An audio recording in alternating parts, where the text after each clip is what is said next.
certainly is part of the soul of the church. I can feel it now, and you can see it on the faces here.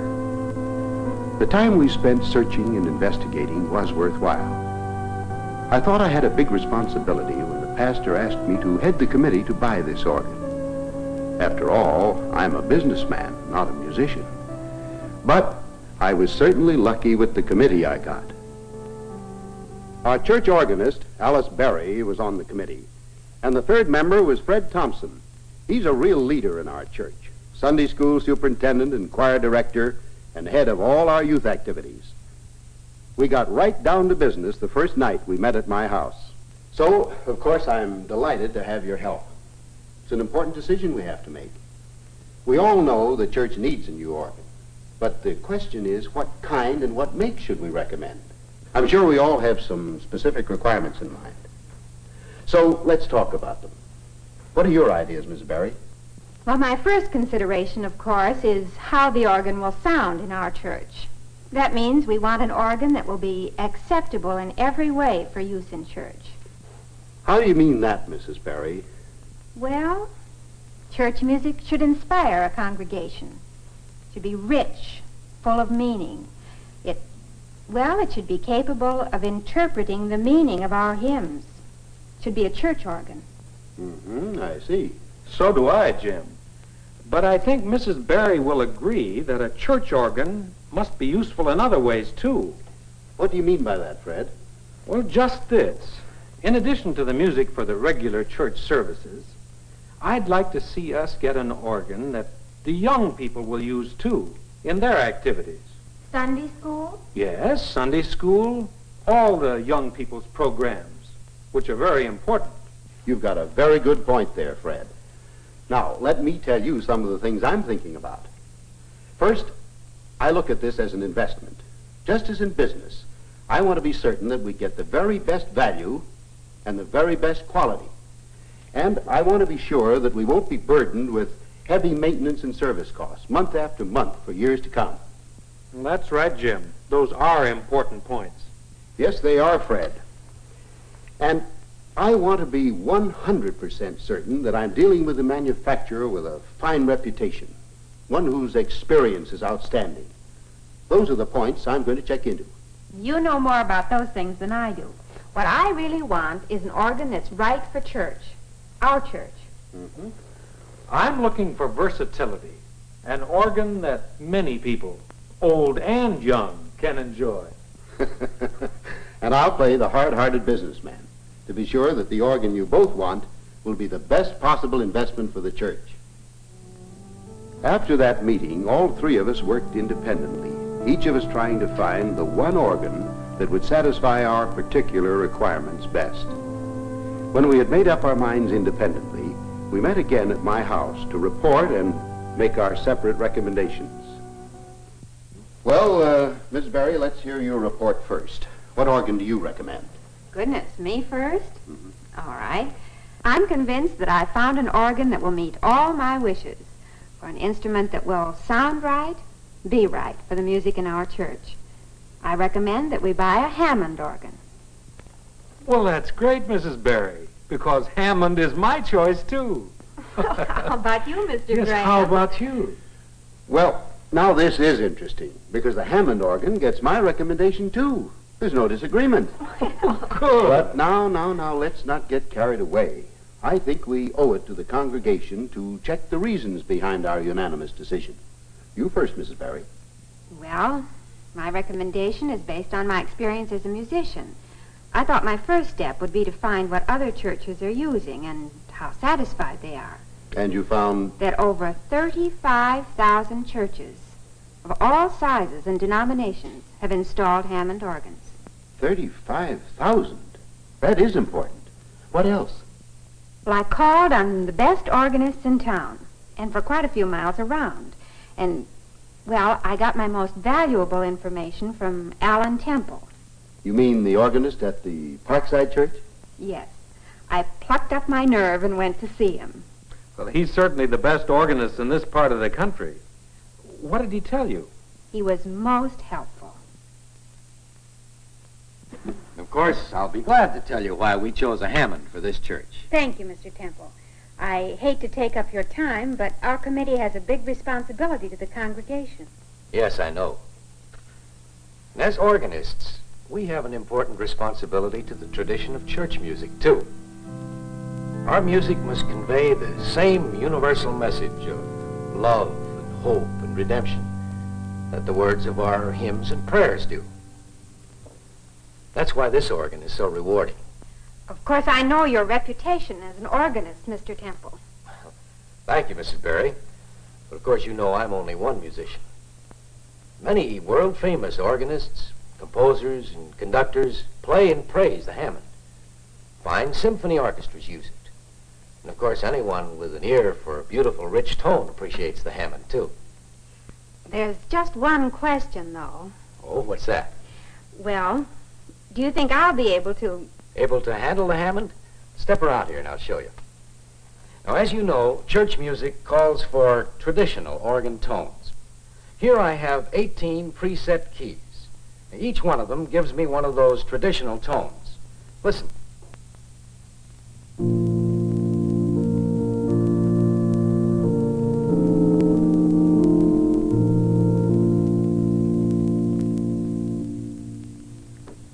That's a familiar tone, isn't it? Here's another.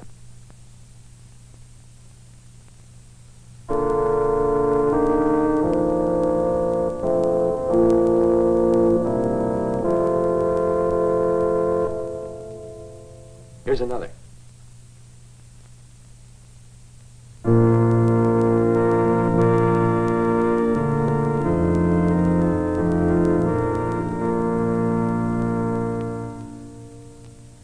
Seems quite simple. It's simplicity itself.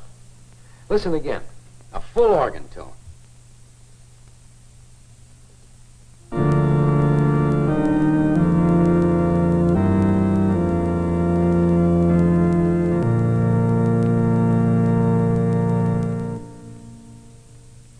Now, those are only 4 of the familiar traditional tones your congregation will want. Altogether, you have 18 tones available simply by pressing one of these presets. Actually, they'll give you all the basic organ tones you'll need for most of your liturgical music. But to an organist, the most valuable feature of a Hammond organ is its unique system of drawbar registration. With just these few drawbars, it's possible to create quickly and easily thousands of beautiful, full, rich organ tones of your own choosing. Really? How? Simply by applying the fundamental principles of all music. As you know, tones are made up of harmonics, just as words are made up of letters. On a typewriter, we can make any word we want simply by combining the various letters of the alphabet. On the Hammond organ, we have 9 harmonic drawbars that constitute a musical alphabet. By arranging the drawbars in different positions, we actually spell tones with harmonics like you spell words with letters. We could very easily call this system a tone typewriter. Is it hard to learn? Not at all. Look, you know there are only 4 basic families of organ tones. Flutes, reeds, strings, and diapasons, or foundation tones. Let's set the drawbars for a nice flute tone. There. And here's what it sounds like.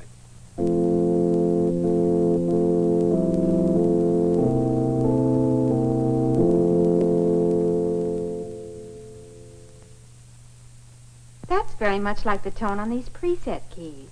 Right. That's a fundamental flute tone. But the remarkable part of the drawbar system is that I can get hundreds of variations of those 4 basic tones just by arranging the drawbars. Let's make our flute tone a little brighter by adding this drawbar. There.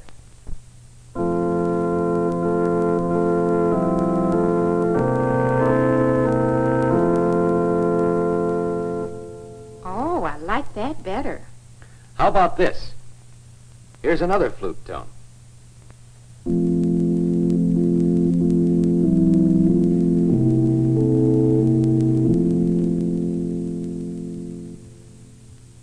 That's beautiful. How many of those tones can you get? Different flute tones, I mean. I've no idea. Thousands. You see, even the smallest adjustment of the drawbars changes the tone slightly. So I don't suppose I've ever used all the tones it's possible to get from this flexible system of drawbar registration. It's amazing. With that system, I wouldn't be restricted to any one tone. I could adjust it to the music. That's right. But what about the other three basic families? Strings, for instance. Here's a lovely string tone.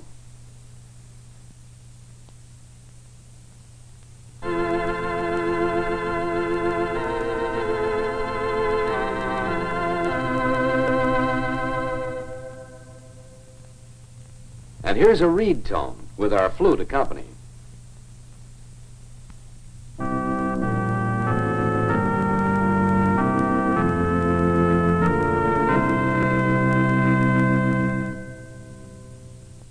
And finally, here's the most familiar of organ tones, a diapason.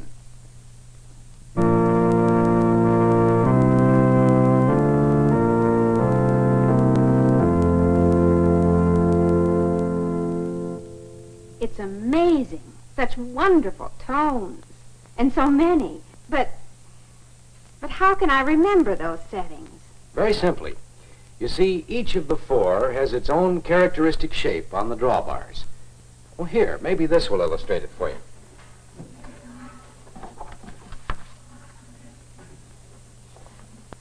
You see, there's the basic setting for a flute tone. That's the way our drawbars were set here. And there's the basic shape.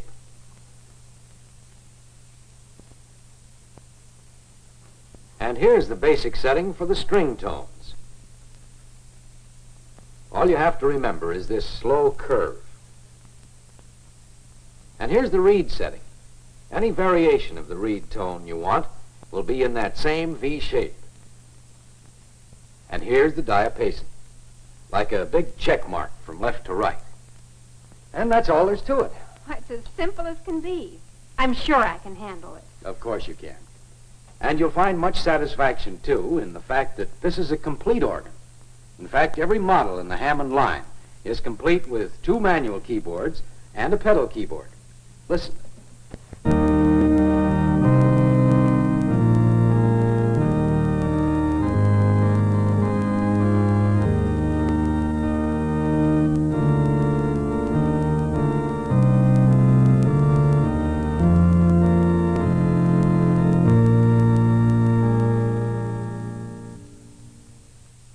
Now, this organ has a 32-note pedal keyboard designed to meet AGO specifications, and an additional solo pedal unit that will give you tones from a 1 foot all the way down to a 32-foot pitch. Now listen to this.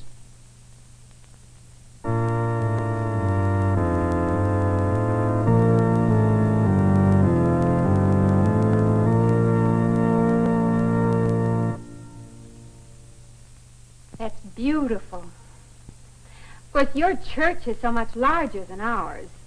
Would a Hammond sound so grand in ours? It certainly would. You know, I played a Hammond in our small church before this one was built. A Hammond organ is the only organ that can provide just exactly the right amount of reverberation, regardless of the acoustics or size of your church. That's because it doesn't depend on the natural reverberation of the room. The reverberation unit provided with the tone cabinet will give you cathedral-like tones in even the smallest church. Now, here's an exclusive feature of the Hammond organ. It's called touch response percussion control and produces percussive effects. For instance, here's a bell tone carrying the melody.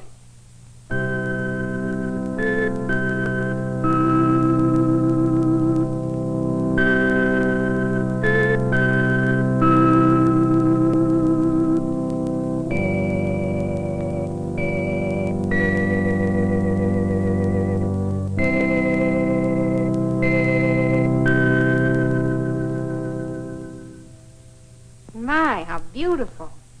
And here's a duet with a chime-like tone.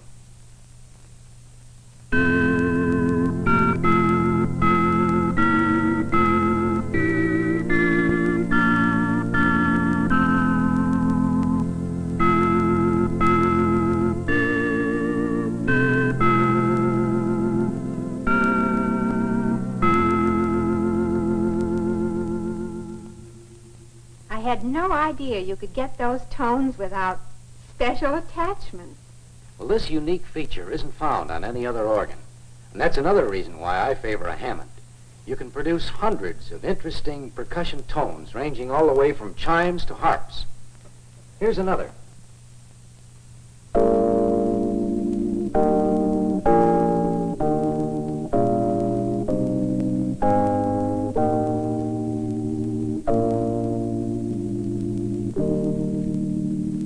Mr. Temple, it's simply thrilling. It's a beautiful instrument.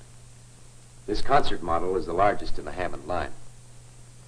Now, I don't know what your church's budget is, but whatever it is, you'll find a Hammond organ that will give you the same registration flexibility and rich tonal quality that you hear now. Come, let me show you something.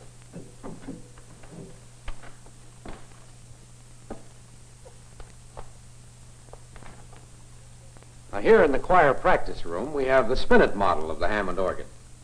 It has the same drawbar system as the larger organs. The new model spinet also has the percussion control I showed you. This model is perfect for this place. Why, for years we used it as the main instrument in our original church. And even now we move it over to the chapel for weddings and special services. Listen to it.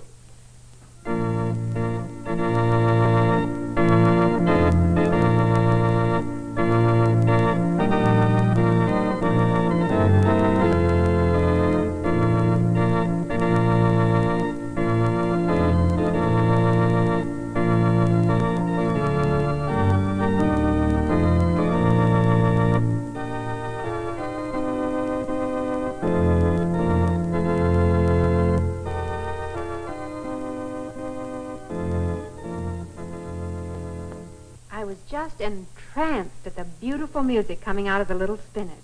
And now, of course, I can't wait to... That is, of course, if you're satisfied. What about you, Fred? Miss Berry seems to have run into a very convincing gentleman. Well, I had about the same experience. Only there must have been 1,000 people convincing me. You know that big community church in North Hills? Mm-hmm. You've heard about the very active weekday program they have. Well, that church is really the center of community life. What I saw made my head swim. They have a big Hammond organ in the church, but they also have a spinet that is the busiest organ you can possibly imagine.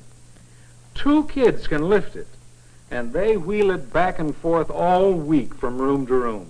Wherever they need music, that's where the Hammond organ is. In the Sunday school room, it seemed to make those children sing with all their hearts, and from Sunday morning on, all through the week. That Hammond spinet model followed the activities all through the church calendar. The adult Sunday school, the Boy Scouts, the Glee Club, the Teenage Club, prayer meeting, and choir practice. I was amazed. Why, they carted that spinet from place to place like it was no more trouble than a piccolo. Well, isn't that hard on an organ? Not on a Hammond, it isn't. The activities director there told me he had thrown away the key to the organ. So many people, young and old, are able to play it, and do. Well, doesn't it get out of tune? No, I asked the same question. It's the only instrument in the world that can't get out of tune.